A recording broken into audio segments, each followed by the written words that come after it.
Bismillahirrahmanirrahim. Assalamualaikum warahmatullahi taala wabarakatuh. Alhamdulillah, saudara dan saudari yang dirahmati Allah. Dan kita dapat bertemu kembali dalam ruangan Nabi Pesan Apa. InsyaAllah dalam perkongsian pada kali ini saya ingin menyampaikan suatu mutiara indah untuk diri kita, iaitu berkaitan dengan nafkah kepada ahli keluarga, yang ianya merupakan sedekah ya, yang kita berikan kepada ahli keluarga. Ketika mana kita sebagai bapa, sebagai ibu, sebagai suami, bahawa nafkah itu merupakan sedekah ya, kepada isteri kita ataupun isteri-isteri kita ataupun ahli keluarga. Dan ia merupakan satu perbuatan yang terpuji, dan pastinya perbuatan yang terpuji itu ya, mendapat ganjaran yang besar di sisi Allah Subhanahu wa taala ya.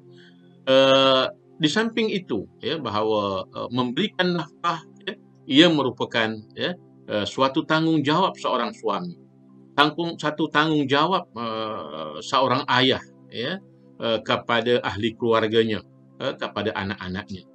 Kita ingati akan ya, firman Allah Subhanahu wa taala dalam surah Al-Baqarah ayat 233. Wa 'alal mauludi lahu rizquhunna wa kiswatuhunna bil ma'ruf. Sadaqallahul azim.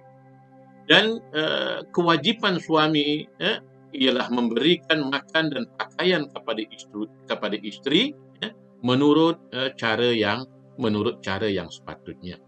Tuan-tuan dan puan-puan yang dirahmati Allah sekalian, Imam Ibnu Katsir ketika menjelaskan ayat ini, ketika menafsirkan ayat ini ya, menyebutkan tentang wajibnya ke atas seorang ayah untuk kepada anak-anaknya ya, untuk memberikan nafkah ya, termasuk kepada ibu-ibunya ya, termasuk pakaiannya ya, dengan cara yang sepatutnya ya, kerana pakaian itu mengikut adatnya. Di sebelah timur pakaiannya lain, di sebelah barat pakaiannya lain, di sebelah Afrika pakaiannya berbeza dan sebagainya. Di negara sejuk pakaiannya berbeza dengan negara-negara di Asia, negara-negara yang panas dan sebagainya ya. Jadi pakaian tersebut adalah berdasarkan kepada kemampuan ya, dan tidak berlaku pembaziran dan tidak menyusahkan.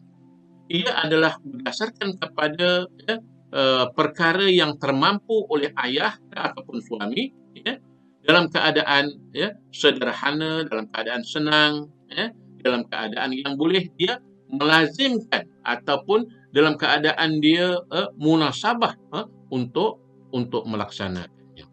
Tuan-tuan dan puan-puan yang dirahmati Allah sekalian, kita ingati hadis Nabi SAW ya, hadis yang diriwayatkan oleh Abu Hurairah radhiyallahu anhu, bahawa baginda Nabi SAW bersabda, dinarun anfaqtahu fi sabilillah, wa dinarun anfaqtahu fi raqabatin, wa dinarun tasaddaqta bihi ala miskin, wa dinarun anfaqtahu ala ahlik, a'zamuha ajran allazi anfaqtahu ala ahlik. Sadaqa Rasulullah sallallahu alaihi wasallam, wa hadza hadisun sahihun rawahu Imam Muslim. Hadis ini adalah hadis yang berkaitan dengan apa? Dengan sedekah ataupun nafkah yang dibelanjakan oleh seorang ayah, harta yang dibelanjakan oleh seorang suami kepada ahli keluarganya. Disebutkan tentang dinar ataupun harta yang kamu belanjakan pada jalan Allah, dan dinar yang kamu belanjakan kepada hamba untuk membebaskannya dan harta ataupun dinar yang kamu sedekahkan kepada fakir miskin ataupun orang-orang miskin, ya, serta dinar yang kamu belanjakan atau sedekahkan kepada ahli keluarga kamu, kepada keluarga kamu, maka yang paling besar, ya, pahalanya, yang paling besar ganjarannya adalah harta ataupun dinar, yang kamu sedekahkan kepada ahli keluargamu. Ya, disebutkan di sini tentang wa dinarun anfaqtahu ala ahlik a'zamuha ajran allazi anfaqtahu ala ahlik.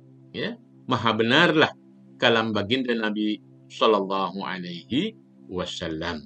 Jadi tuan-tuan dan puan-puan yang dirahmati Allah sekalian, ya, ketika kita membaca ayat ini, ketika kita membaca hadis ini, ia tidak bermaksud bahawa, ya, kita hanya fokus untuk ahli keluarga kita sahaja, ya, untuk memberi nafkah kerana ganjarannya sangat besar. Dalam aspek yang lain, ada hadis-hadis yang lain, ya, tentang membelanjakan harta untuk sabilillah, membelanjakan harta untuk perjuangan menegakkan kebenaran, membelanjakan harta untuk maslahah dan kepentingan umat, ya, itu adalah, ya, perkara-perkara yang sangat dituntut dan dan juga diberikan keutamaan kepada diri kita. Contohnya ayat yang umum yang menyebutkan tentang, dalam surah Al-Baqarah yang menyebutkan perkara ini. Surah Al-Baqarah ayat 261. Masalul ladzina yunfiquna amwalahum fi sabilillah kamathali habbatin ambatat sab'a sanabila fi kulli sumbulatin mi'ata habbah. Wallahu yudha'ifu liman yasha. Wallahu wasi'un alim. Ya. Perbandingan orang-orang yang membelanjakan hartanya pada jalan Allah, ya, sama seperti, ya, sebiji benih yang tumbuh menerbitkan 7 tangkai dan tiap-tiap tangkai itu mengandungi 100 biji. Dan ingatlah, Allah akan melipat gandakan pahala bagi sesiapa yang dikehendakinya, dan Allah amat luas kurniaannya, ya, lagi meliputi, ya, pengetahuannya. Maknanya pengetahuan Allah sangat luas, ya, dan meliputi segalanya. Semoga, ya, kita bermanfaat, mendapat, ya, sesuatu daripada perkongsian ini, ya, khususnya tentang, ya, suami, ya, yang membelanjakan sebahagian hartanya, gajinya, pendapatannya, hasil perniagaannya untuk keluarga. Maknanya untuk istri dan anak-anaknya, ataupun untuk istri-istrinya, ya. Maka ganjarannya adalah sangat besar dan sangat utama di sisi Allah Subhanahu wa taala. Semoga perkongsian ini bermanfaat untuk kita. Wabillahi taufiq wal hidayah. Assalamualaikum warahmatullahi taala wabarakatuh.